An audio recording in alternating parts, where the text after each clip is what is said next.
राजस्थान की चर्चित युवा साध्वी प्रेम बाइसा की मौत जितनी अचानक हुई उतनी ही रहस्यमय भी बनती जा रही है। मौत के बाद सामने आया सुसाइड नोट, इंजेक्शन का सवाल और पोस्टमार्टम रिपोर्ट के संकेतों ने इस केस को उलझा दिया है। पुलिस अब हर कड़ी को जोड़ने की कोशिश कर रही है ताकि यह पता चल सके कि साध्वी की मौत हादसा थी, खुदकुशी या फिर किसी साजिश का नतीजा।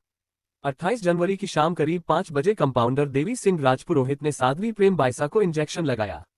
ये वही इंजेक्शन था जिसके कुछ ही मिनटों बाद साध्वी की हालत तेजी से बिगड़ गई।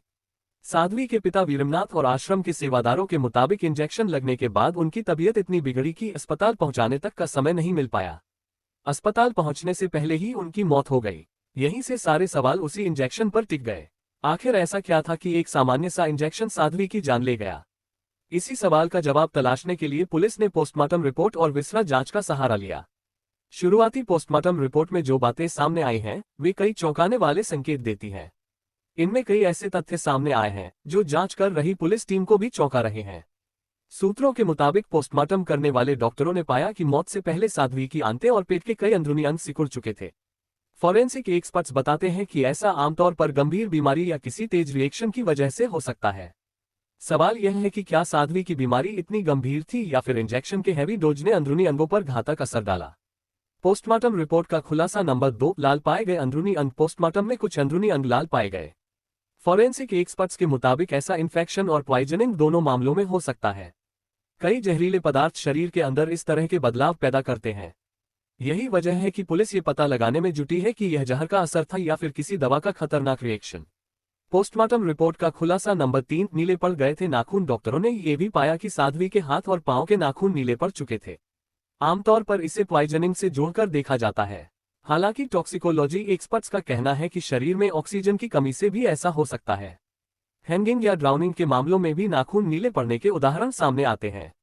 इस बात की पुष्टि साध्वी के पिता वीरमनाथ भी कर चुके हैं। इन शुरुआती संकेतों के बाद पुलिस की जांच का फोकस उस इंजेक्शन पर आ गया जो साध्वी को लगाया गया था। जांच में सामने आया कि 28 जनवरी को साध्वी को 2 इंजेक्शन दिए गए थे, डायनापार और डेक्सोना। डायनापार यानी डाइक्लोफेनेक और डेक्सोना यानी डेक्सामेथासोन।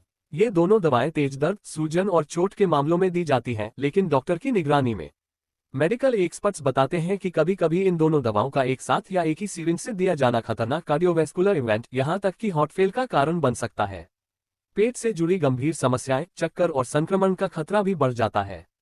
साध्वी के मामले में डॉक्टर की निगरानी की शर्त को नजरअंदाज किया गया। कंपाउंडर देवी सिंह राजपुरोहित का कहना है कि उसने पुराने प्रिस्क्रिप्शन के आधार पर ही इंजेक्शन लगाए थे। उसने ये भी बताया कि इंजेक्शन के कुछ देर बाद ही आश्रम से फोन आया कि साध्वी की हालत बिगड़ रही है, जिसके बाद वह उन्हें डॉक्टर के पास लेकर गया।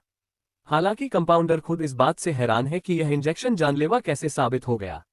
इसी बीच साध्वी की मौत के बाद सामने आए इंस्टा पोस्ट ने पूरे मामले को और उलझा दिया।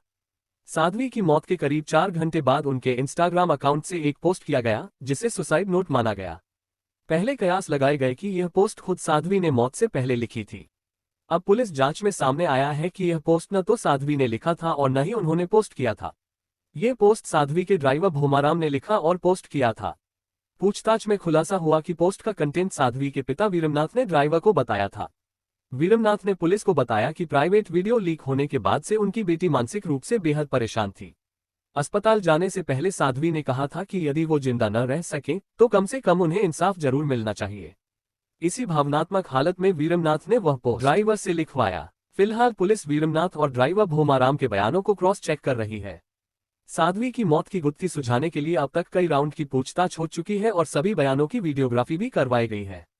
जांच पूरी तरह फॉरेंसिक साक्ष्यों पर टिकी है।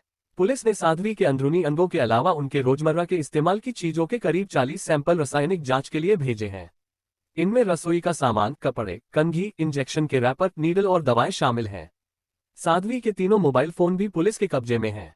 2 फोन के पासवर्ड मिल चुके हैं, जबकि तीसरे फोन का कोड फॉरेंसिक एक्सपर्ट्स की मदद से क्रैक किया जा रहा है।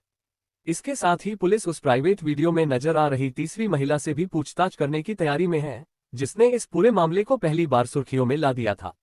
कहने की जरूरत नहीं कि साध्वी प्रेम बाइसा की मौत का सच अब विसरा रिपोर्ट और फॉरेंसिक जांच पर टिका है। जब तक ये रिपोर्ट सामने नहीं आती, तब तक इंजेक्शन, सुसाइड नोट और साजिश के सवाल बने।